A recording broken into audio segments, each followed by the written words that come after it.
ജാനകി ഉണ്ടാക്കിയ കഥകൾ. എഴുതിയത് പി.വി. ഷാജികുമാർ. അവളുടെ ഭാവി ജീവിതത്തെ ബാധിക്കുന്ന സുപ്രധാനമായ ചോദ്യമാണ്. ചോദ്യമേത്? അക്ഷരം പഠിക്കാതെ നീ എന്ത് ചെയ്യും ജാനകി? അക്ഷരം പഠിക്കാതെ നീ എന്ത് ചെയ്യും ജാനകി എന്ന് ജാനകിയോട് ചോദിച്ചതാര്? മനീഷ. ഇതെന്താ മേമേ, ഗർഭിണിയായ ദോശയോ? എന്തിനെക്കുറിച്ചാണ് ജാനകി ചോദിച്ചത്? വെള്ളയപ്പം. ബാലവാടിയിലെ ടീച്ചറിൻ്റെ പേര്? പ്രീതി ടീച്ചർ.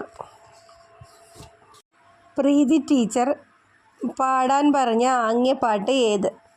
ഒന്നാനാം കൊച്ചുതുമ്പി. ബാലവാടിയിലെ കുട്ടികളുടെ കുരുത്തക്കേടുകളിൽ നിന്ന് ദിയ എന്നെ രക്ഷിക്കും എന്ന് ജാനകി വിചാരിക്കാൻ കാരണമെന്ത്? ദിയയ്ക്ക് ജാനകിയേക്കാൾ ഉയരവും ശക്തിയും ഉള്ളതുകൊണ്ട്. മനുഷ്യരോട് മാത്രമല്ല ജീവികളോടും കരുണ കാണിക്കണമെന്ന് ജാനകിക്ക് മനസ്സിലായത് അങ്ങനെയത്രേ. എങ്ങനെ? കിണറിൻ്റെ വലയിൽ കുടുങ്ങിയ ചേരയെ അവളുടെ അച്ഛൻ രക്ഷിച്ചപ്പോൾ. അമ്പലത്തിലെ ഉത്സവത്തിന് വാങ്ങിയ ബലൂൺ തട്ടിക്കളിച്ചുകൊണ്ട് വീട്ടിലേക്ക് നടക്കുകയായിരുന്നു ജാനകി. ബലൂണിൻ്റെ നിറമെന്തായിരുന്നു? ആകാശത്തിൻ്റെ നീല നിറമായിരുന്നു ബലൂണിന്. ജാനകി 1-ാം ക്ലാസ്സിൽ ചേർന്ന LP സ്കൂളിൻ്റെ പേരെന്ത്?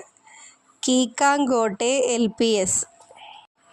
തോരപ്പായസം കുടിച്ചില്ലെങ്കിൽ ആര് വന്ന് എടുത്തുകൊണ്ട് പോകും എന്നാണ് ജാനകിയോട് പറഞ്ഞത്? കൂളി.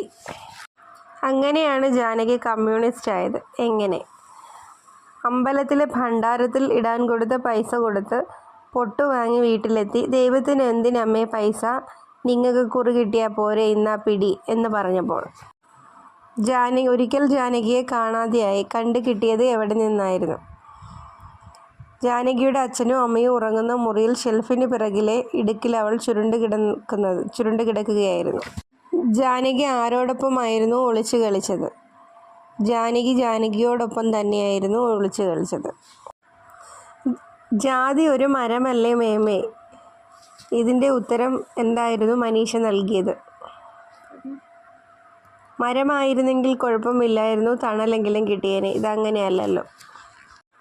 ജാനകി പഠിച്ച തൂലികാനാമങ്ങൾ: ഉറൂബ് PC കുട്ടിക്കൃഷ്ണൻ, നന്ദനർ PC ഗോപാലൻ, ആശാൻ കുമാരനാശാൻ, വള്ളത്തോൾ നാരായണ മേനോൻ, ഉള്ളൂർ S പരമേശ്വരൻ, തകഴി ശിവശങ്കരൻ.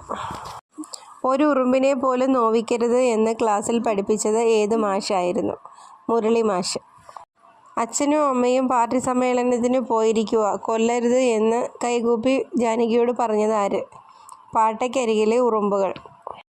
വരിയൊട്ടും തെറ്റാതെ വേഗത്തിലോടുന്ന ഉറുമ്പുകൾ മുദ്രാവാക്യം വിളിച്ചത് ഏതായിരുന്നു? വരിക സഹചരെ, സഹന സമരത്തിന് സമയമായി. ഞാൻ ഈ നായയെ സ്നേഹിച്ചോളാം അമ്മേ എന്ന് 2-ാം ക്ലാസ്സിൽ പഠിക്കുമ്പോൾ ജാനകി സങ്കടത്തോടുകൂടി വന്ന് പറഞ്ഞത് എന്തുകൊണ്ടായിരുന്നു? അവൾ കറുത്തിട്ടാണെന്ന് ക്ലാസ്സിലെ കുട്ടികൾ പരിഹസിച്ചതുകൊണ്ട്. കണ്ണിനു മീതെ കിണറുള്ളവൾ എന്ന് ജാനകി വിശേഷിപ്പിക്കുന്നത് എന്തുകൊണ്ട്? പെട്ടെന്ന് കരച്ചിൽ വരുന്ന സ്വഭാവം ഉള്ളതുകൊണ്ട്.